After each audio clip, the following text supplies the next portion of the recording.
What's up, guys? Welcome to another episode of us covering who the sellers and buyers are heading into the 2023 NHL Trade Deadline. So, obviously, we're talking about Chicago.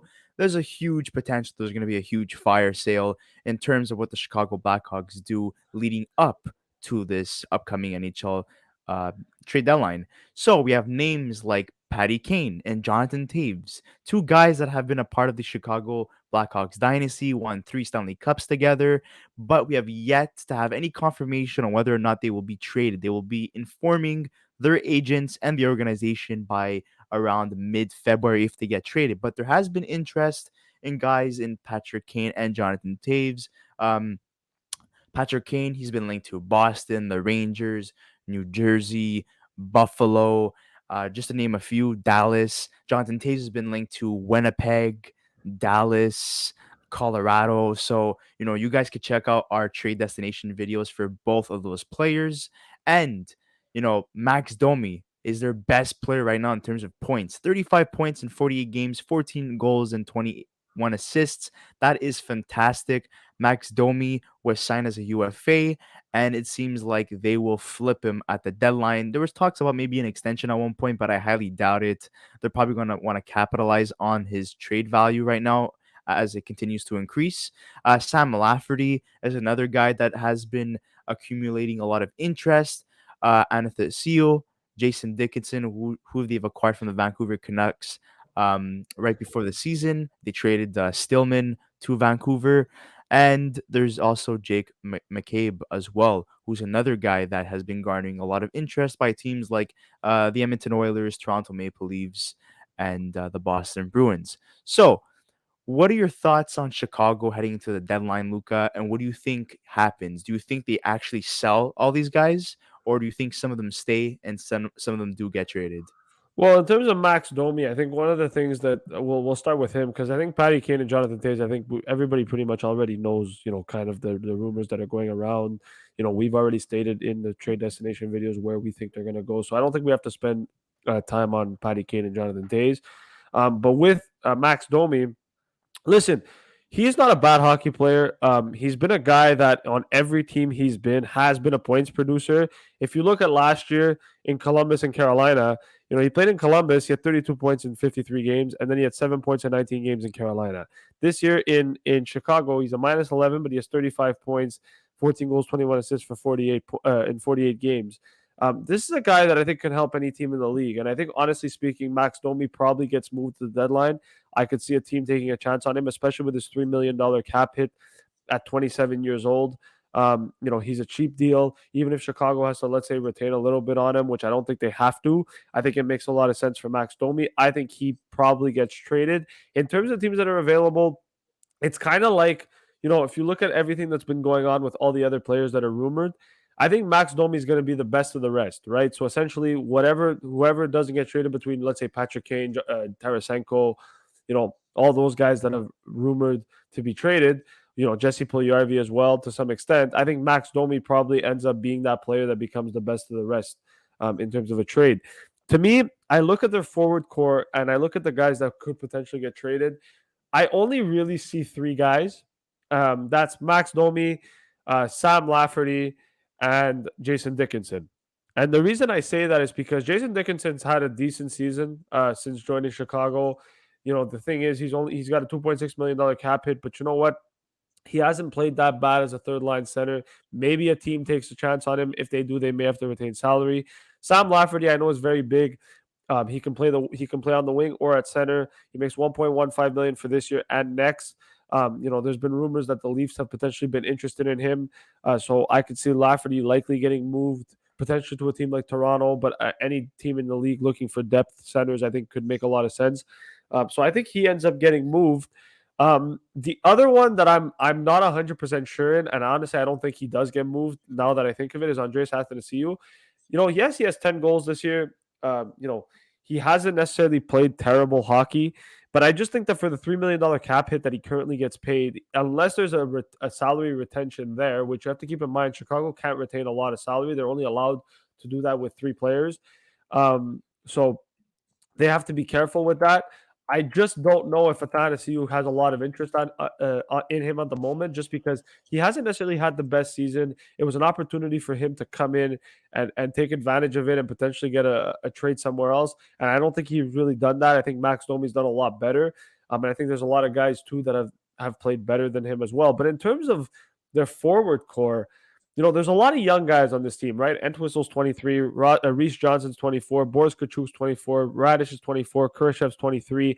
I don't think those guys get moved. I think it really becomes a situation of Andreas Athanasiou, Max Domi, Jason Dickinson, Colin Blackwell, and Sam Lafferty as potential guys that could get moved. And just to quickly go on defense, Seth Jones is not going to go anywhere. His contract's too bad. I don't think he gets traded. Connor Murphy, same thing. I don't think he gets traded. I just don't think that not that there's not a market for him. I just don't think Chicago wants to move him. Jake McCabe's an interesting one. I think he gets moved come deadline day. I think he probably ends up in Toronto or Edmonton as two destinations that could make a lot of sense for him. And then there's Caleb Jones. Now, Caleb Jones, obviously, he's the brother of Seth Jones. I don't necessarily think he wants to be traded. However, I think for Chicago, if there's an opportunity for him to potentially, get traded or to potentially have an offer that they simply can't refuse, I think Caleb Jones likely gets traded. Jack Johnson, I mean, maybe he might get moved. Depth defenseman again.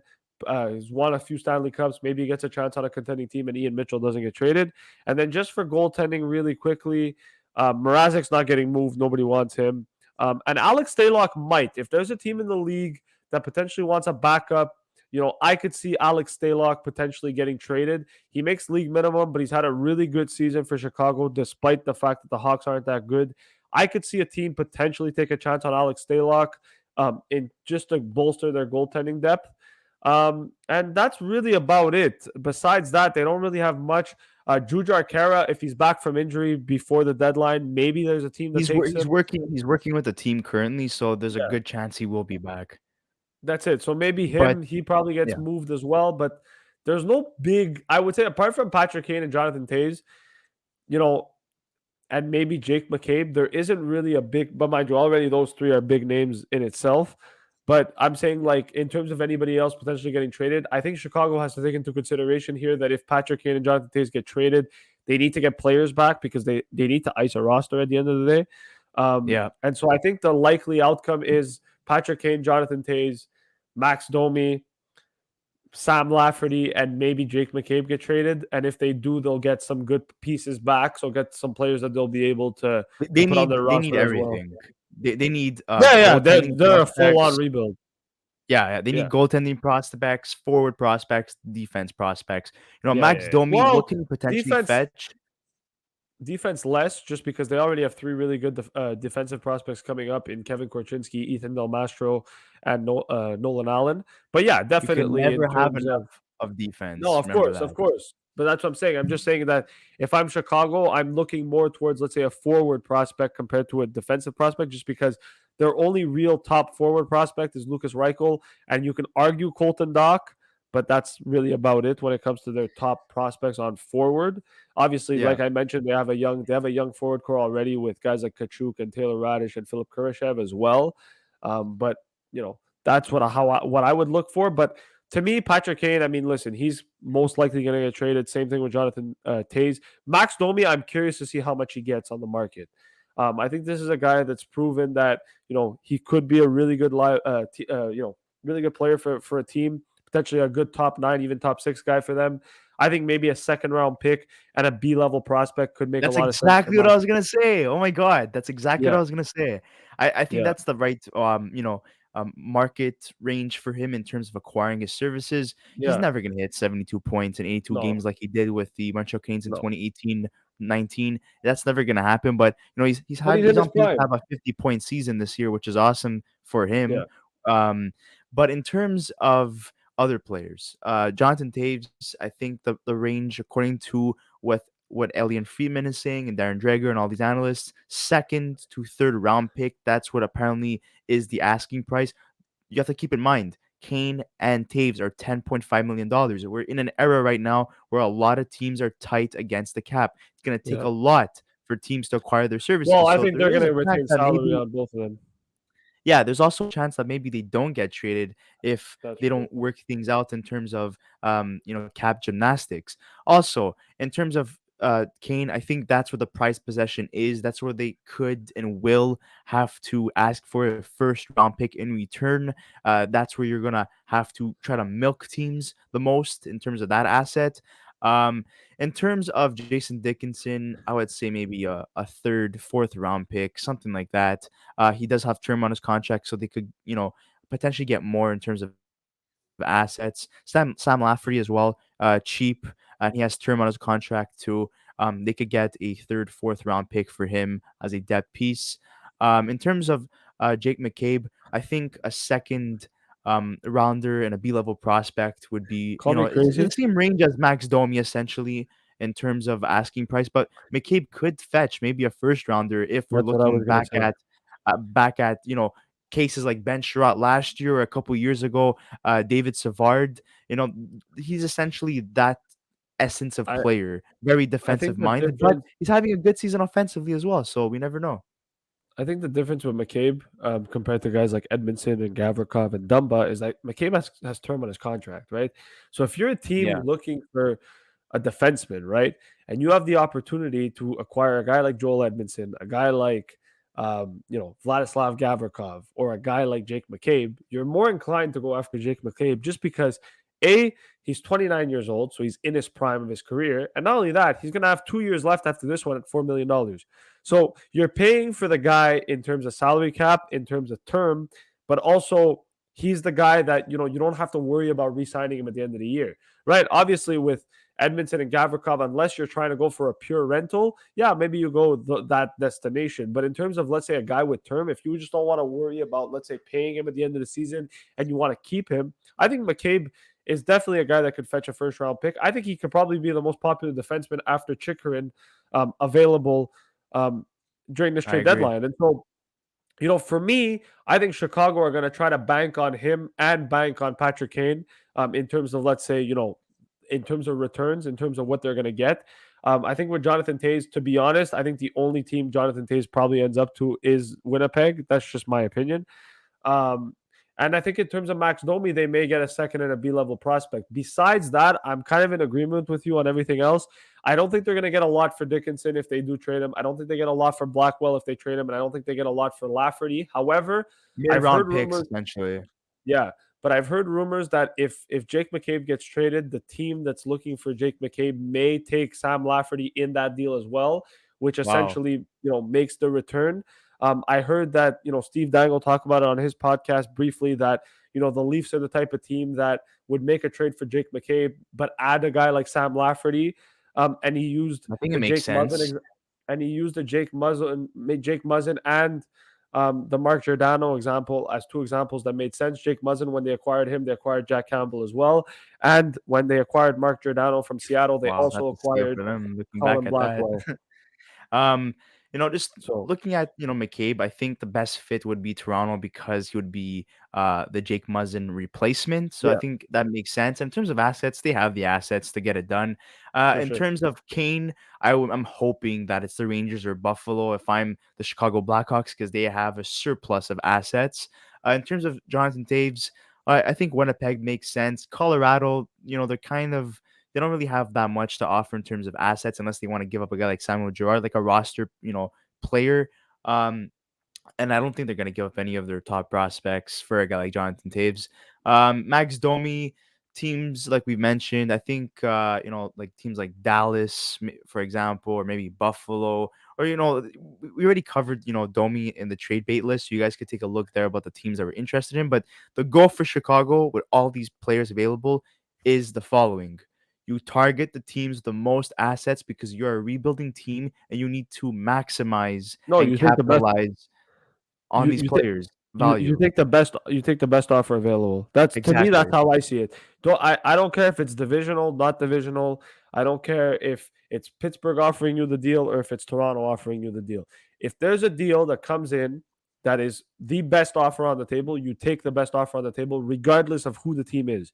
Because at the end of the day, I know that there's a lot of trades that happen, you know, specifically with teams within the division that, oh, they don't want to trade within the division. To be honest, I don't think Chicago should really care because at the end of the day, they're not going to be a playoff team for the next 3 years at least.